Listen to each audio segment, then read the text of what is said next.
lieber halt die Heckpartie.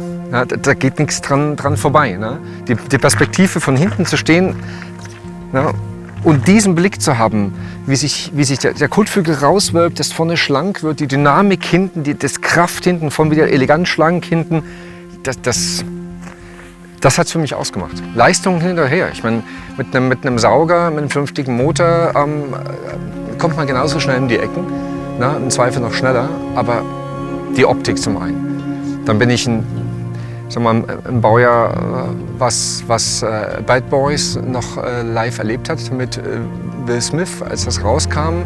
Und die Faszination des schwarzen Turbos in dem Film, die war natürlich ungemein. Der Geräuschpegel, und es ist der echte, wie ich so weiß. Ne? Also das hat sich auch eingebrannt. Das war ein Traum. Ich meine, sich sowas mal verwirklichen zu können oder realisieren zu können, das war undenkbar.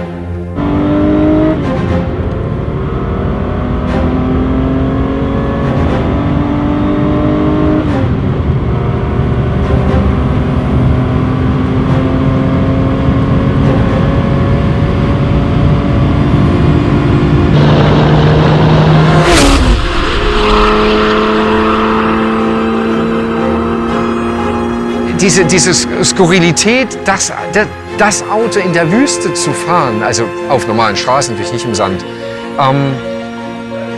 das bereichert dermaßen, und das Gefühl, wieder drin zu sitzen, irgendwie das gehört zusammen. Wir gehören zusammen, und ich habe den Entschluss keinesfalls bereut, ihn herzubringen.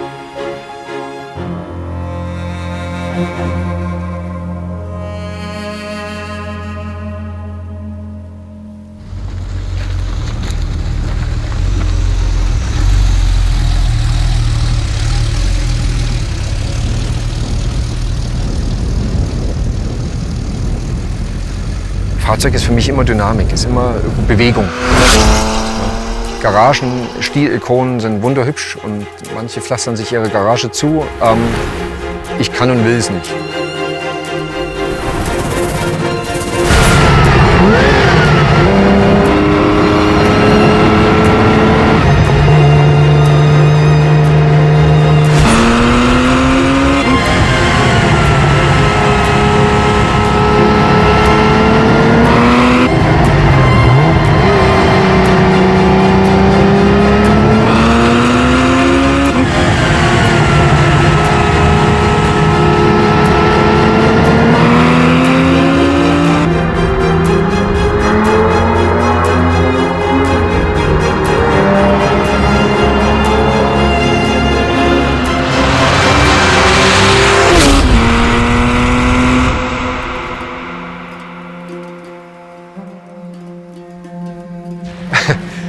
Ist eigentlich das Unsinnigste, was man machen kann. Einen luftgekühlten, noch dazu Turbo, nach Dubai zu bringen, wo